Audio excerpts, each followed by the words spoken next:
In today's video, I'm gonna teach you how to trim a video on a Canva. It is a very simple and easy step. So without waste your time, let's get started. First, open your Canva and create a new design video.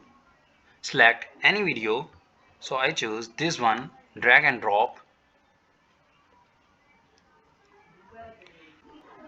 Then you can see the video is here.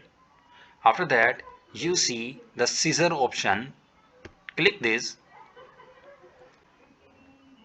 And now you can trim a video and bigger the video, beginner point and ending point. So select the video which you want to play, then click the done button and your video is trimmed.